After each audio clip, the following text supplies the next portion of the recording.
How about that ride in, huh? Yeah, that was interesting trying to figure out where to go. That was a rough road, dude. I honestly, like, I seriously can't believe GPS took us that way. Like, That was nuts. when we started to drive down and it started to narrow, Yeah. I was like, is this a road or is this like an access driveway? Or That was nuts. some of those gulches were gnarly from the rain. Heck yeah. Like, The erosion there. What are we doing today, though? We are scouting some public land today, guys. Jason and I kind of just want to show you guys that you don't always have to be on private land to shoot, you know, monster bucks or to even shoot a deer. If you take some time, you know, out of your weekend or out of your days to head back into some public land and scout it, a lot of times this public land can be just as good as private land, if not better. We use the onX hunting app to find this piece of property. It's a super sweet app. It shows property lines, it shows public land, it shows private land, and it can show you a lot of areas that just they don't get hit at all. one of the big things that you want to pay attention to when you're scouting these public lands when using an app like onX is to also go and reference your local DNR website just to make sure that the property that you're scouting or you're looking at or hiking on or whatever you might be doing is actually truly a public piece of property. Those properties go in and out of rotation a lot, especially different state lands. And so you really want to just make sure that onX has not been, maybe it wasn't updated and you might actually be trespassing. So just double check, make sure you're not getting in hot water with any property owners. See what we can find, you know, look for some old scrapes, maybe some old rubs, or maybe even some bedding areas. Yeah. I mean, we don't really know. This is the first time we've been on this property, so we have no idea what we're going to run into, but let's go check it out. Old bed. Look at that. Deer bed right there. Deer bed right here, deer bed right here, deer bed right here, deer bed right here. Beds all over in here. Look at all the beds. So basically our goal right now is to try to find some sort of a funnel, something in the terrain where those deer are using it to travel either to and from bedding to food, or even just as a travel corridor for chasing during the rut. So it's just finding something that's different about the terrain, whether it's elevation, density of forest, or whatever that might be, to put us in the right area to kill a deer. The actual reason I wanted to come scout this property is because it has a very defined ridge that runs through it, and you can tell that it's hardwoods. And then down below that ridge is a very wet, swampy area, and there's a lot of agriculture around here. So when you mix a lot of open agriculture with hardwoods and a ridge, typically that ridge is used by bucks to cruise back and forth through the property because it's an easy area where they can scent check for does, and they'll use that to travel. So we're gonna kind of work our way towards that ridge and see if we can find anything on that spot.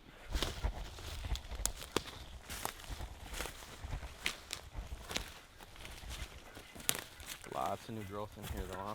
Yeah, whole lot of new growth. That's an old hunting blind. Yep. Kind of crazy. I wonder how old it is. Looks like it's been out here for a while. Yeah, it looks like it's been here for quite some time.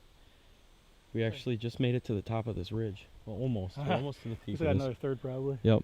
And we just run into this old hunting blind here. So yeah, you never really know what you're gonna run into on public land. I mean, it's public.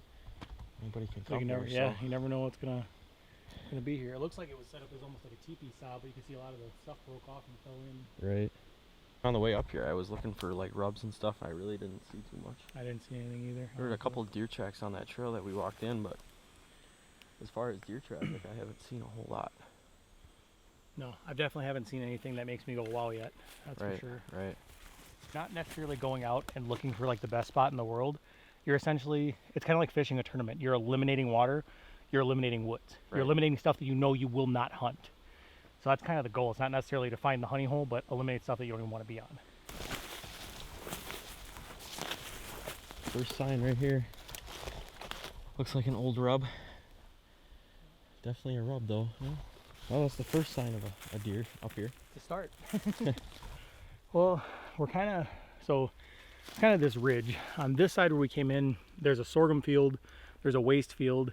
So there's not a whole lot of food sources on that side. I'm guessing that's probably why we're not seeing a whole lot for deer sign on this side of the ridge. So now we're gonna crest this ridge and we're gonna work our way on the other side. That other side kind of has a big swamp that connects some of the food sources. So I'm guessing if there's gonna be any action on this ridge, it's probably gonna be on that side. Keep hiking. Keep hiking, keep sweating. Yep. We kind of found a few areas that we may find valuable in the fall here for bow hunting. Right now we're taking another trek from the opening that we just found that we did mark on onX just to marked, so we knew where it was, and could come back to for season. But now we are on a trek. We're trying to find a finger. Basically, it's a finger that it's all wooded and then turns into a swamp basically, and it's a little wooded finger that sticks out into the swamp. So it's a really good transition area that might hold a lot of deer or deer signs. So we're gonna head down that way and see if we can find anything that would trigger us to maybe hunt down there this fall as well. And then depending on what we find there, we're probably gonna pack it up and head on out of here for the day. So you guys can even see on here what he's talking about. See right here, you can see that dark green foliage right there. I don't know if you guys can see that on there with the glare. There's a dark green finger that comes out right here and right here, so that's kind of what he's talking about. So yeah, we're gonna go give her a look, see what it looks like, and plan accordingly. So I'm sweating. It's hot out, guys. Made it to the finger here, as you guys can tell. Yeah, you can see exactly where it comes down from that highland. Yep. And that thing just sticks right out into before it drops off into that swamp.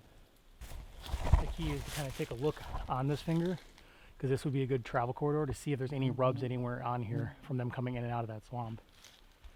That's kind of your telltale sign whether or not it's used in the fall. Historic rub right here. There's a historic rub right there. To the untrained eye, it would have just looked like the edge, edge of a swamp. But once you start to get your feet on the ground and walk in here, and you recognize what those things are in real life, it can be a game changer when you're scouting new land. Follows, it's right along the edge of this whole, this whole bottom area is right here, all right here. And this deer trail is coming right down this ridge, right through there to the main hardwoods. Right. Yeah, because any further down that way, that's all swamp. That's what we were showing you guys on the app. If we're looking at this property here, let's pretend that this all down here is all swamp here at the top of my palm. And then all this back here is hardwoods, right? There's a big hardwood ridge. Well, what we did is we actually came on the other side of that ridge and we're running this edge. And there's this nice little transition that has just a few pieces of high ground. So those deer are coming out of this swamp, out of this bedding area, and they're using this high ground to travel out either to the fields or to the hardwoods to feed. So we're in a nice little transition area, and we found two intersecting trails. One comes this way and the other one comes this way, and they come together. So this is what you look for when you're going out and you're scouting public ground. And we walked, 80, 85 acres before we came across anything that even looked remotely worth hunting. So I guess the big thing is getting off the beaten path, I guess, and even when it's hot out, putting in the work to go walk back and look for the good stuff. A lot of people, when it comes to public hunting, you hear a lot of people complain about, oh, I keep on walking up on a hunter, or I get walked up on when I'm in my stand. You got to be willing to put that time in to walk way past where everybody else is willing to go. And the deer are the same way. They push, they push to the interior of that property. They don't want to be bothered by people either. And so the cool thing is, once you get back to where those deer are, chances are you're going to encounter a more dense population, because they've moved and they've tightened up so much that if you get to that spot and you find it, it could be very good. So I'd say this is something that's probably worth us at least coming and sitting once or twice in the morning to see if there's good activity in here. For sure. But it's got it's got the massed trees, it's got a lot of fields around it, it's got a lot of water down in that swamp, so it's got everything you need to hold big bucks. And this area of central Wisconsin generally is known to hold them too. So all right, let's get out of here, huh? Yeah, another cool tool that's on this onX is tracker. So basically what I'm going to do now, we found the spot that we'd like to hunt. So now in the broad daylight, I can use this tracking. It'll track our footsteps all the way out back to the truck, and now we'll have the best route back into this spot, the shortest route, instead of stumbling around all through the property when you try to come in here. Well guys, I hope you enjoyed that little snippet of us checking out some public land. Jason and I are definitely excited for this season. We got a lot of ideas, and we got a lot of cool things that we think are going to do really good, especially out here. Jason said this is the first time that he's going to be hunting public land. Is that right? Yep. Yeah, I've done it here and there, but this is the first year that I'm actually going to take it seriously and try some other stuff. Yep. So, the point of today's video was to kind of take you guys along and show you that you don't need private land. You don't have to hunt over private land to shoot deer or even find deer. So hopefully you found this video helpful. If you guys did, please leave a comment down below. Let us know what you thought of it, and if you want to see more videos like this. If you definitely want to see us hunt more public land than private land this year, let us know down there, and we'll try and make that happen as well. So be sure to go down and hit that subscribe button if you haven't already. Also, give us a thumbs up on this video. Until next time, guys, we'll catch catch you later. Peace.